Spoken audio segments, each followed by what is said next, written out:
Ustedes saben que, hablando en términos ecológicos, sabemos que la naturaleza tiene un balance, ¿cierto? Que se da a través de muchos elementos, muchos miembros, como por ejemplo las abejas producen un balance en la naturaleza. Si las abejas se desaparecieran estaríamos en problemas. Los murciélagos mismos con los cuales yo vivía en esa cueva eran mis vecinos en la cueva, mis roommates, como dicen. Esos murciélagos producen un equilibrio en la naturaleza. Si se desaparecieran estaríamos en problemas. Pues el Señor dice, en el mundo espiritual, nosotros por la Eucaristía somos un equilibrio de la humanidad entera. Si nosotros no comulgamos, disminuimos todos los beneficios de la humanidad entera. Cuando nosotros somos infieles a Dios, disminuimos las gracias de toda la humanidad. Esto es lo que me mostró. Por eso les conté el dolor que yo sentí de los 33 años que estuve lejos de Dios. ¿Por qué? Por el daño que le hice a cientos y cientos y cientos y miles de almas que dependían de mí para alimentarse espiritualmente. Es increíble la responsabilidad que tenemos nosotros, inmensa. Entonces, me muestra cómo el diablo me robó la iglesia a los 14 años, cuando me robó el sacramento de la confesión. Pero antes me mostró la iglesia, las raíces de la iglesia, desde el altar de Melquisedec. Miren que Melquisedec, sacerdote sobrenatural, que nadie conoció su origen, nadie supo ni cuándo se fue, ni a dónde, ni cómo, nada. Ese sacerdote celebró con vino y con pan, cuando en el Antiguo Testamento todos los sacrificios todos se hicieron con sangre de animal. El pan, los panes se consagraban en una forma muy diferente. Este sacerdote, por eso llaman a Jesús de la orden de Melquisedec, o sea, sacerdote divino. Ahí empezó el diálogo entre Dios y la humanidad, que estaba interrumpido desde la caída del pecado original. Y esa es la raíz de nuestra iglesia católica. Hasta allá me la mostró. Y me dijo, nosotros somos la continuación del judaísmo. Eso es lo que somos nosotros. Cristo entró a esta nueva alianza, entró con las vestimentas litúrgicas que viene del judaísmo, con los candelabros, el incienso, con todas estas disciplinas que venían en la liturgia de ellos mismos.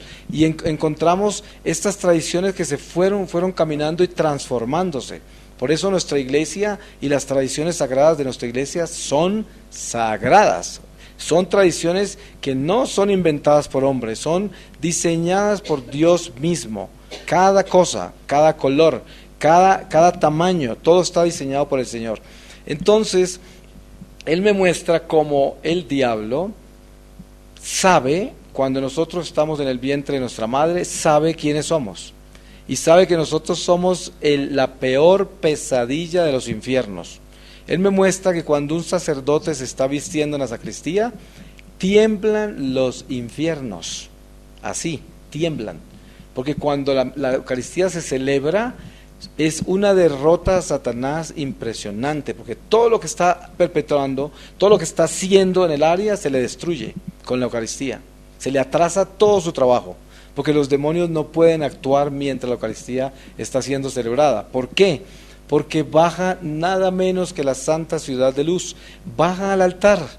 Y en ese momento toda el área espiritual de donde se está celebrando la Eucaristía queda llena de luz y los demonios quedan enceguecidos. No puede, y se les atrasa todo lo que tienen con las almas que tienen prisioneras.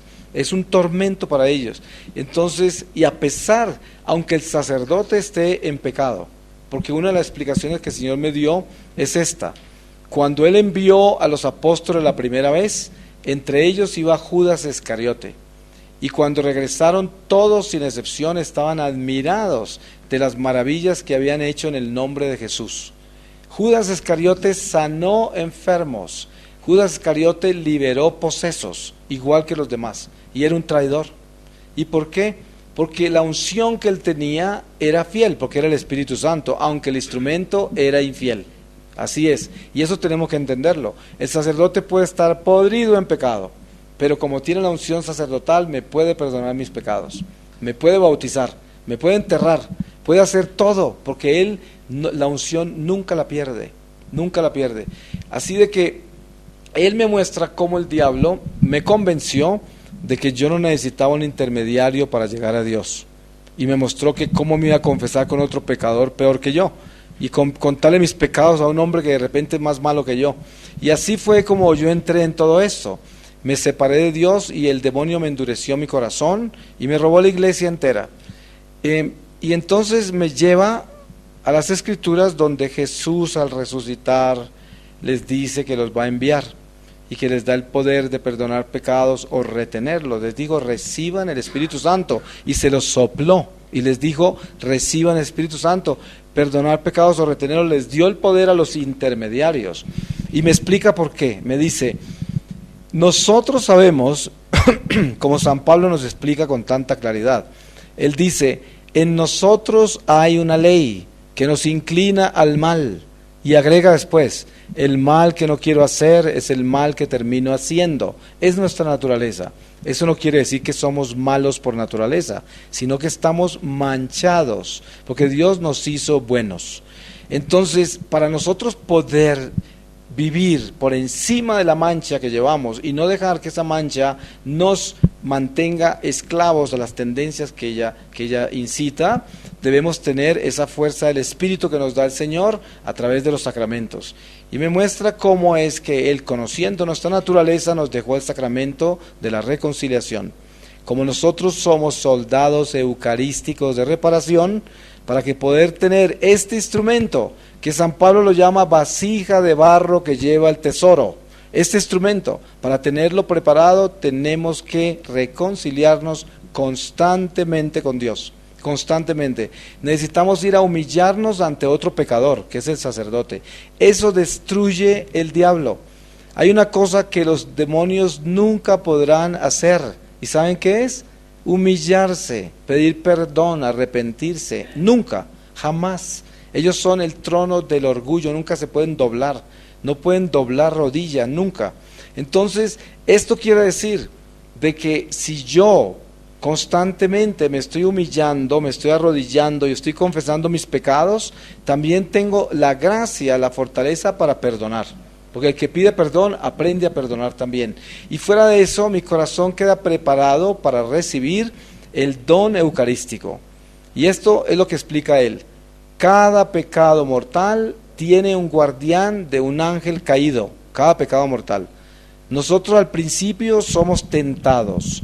Si caemos en tentación, la consentimos y entramos en acción del pecado, somos atados al diablo y quedamos esclavos a él y por lo tanto le pertenecemos a él.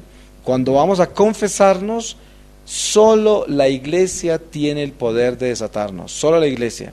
La oración que el sacerdote nos da en absolución, esa oración le ordena al diablo que nos deje libres y el diablo se tiene que ir, aunque el sacerdote sea del diablo, ¿sí? Pero la oración de la iglesia nos libera. Por ejemplo, usted está en la cárcel y a usted lo metió un juez corrupto, un juez horrible, un criminal, es el juez, pero él fue que lo metió a la cárcel. Ese mismo juez lo puede sacar de la cárcel, si manda una boleta a la cárcel de libertad, sale de la cárcel. O sea, el juez lo entra, lo saca de la cárcel porque él tiene el poder de ser juez. Así sea un juez malo, pero tiene ese poder. El sacerdote puede desatarnos y el diablo tiene que obedecer. Por eso, en estos tiempos que estamos viviendo, vemos muchos laicos desobedientes. Yo, a través de mis viajes por la iglesia en el mundo entero, encuentro grupos de laicos, grupos de oración y todo, haciendo toda clase de torpezas, enfrentándose al diablo. Yo conozco laicos que exorcizan gente, liberan gente y le hablan al diablo. Vete, miserable, negro, cachudo, vete, déjalo, ¿no? Imagínense ustedes lo absurdo que es eso, cuando no tienen autoridad, ¿no? El diablo se burla, lo que hace el diablo es cambiar, se pasa de ese a otro y ese grupo de oración se vuelve famosísimo. Y lo que pasa es que el diablo está jugando con ellos, pasándose de uno a otro, y claro, nunca dejan de liberar gente, y este se convierte en el grupo más famoso de liberación, y lo que pasa es que esa es la casa del diablo, porque de la única manera que el diablo obedece es con jerarquía, a nadie más le obedece. Él es un militar, y a nadie más le obedece, solo a la autoridad de la iglesia.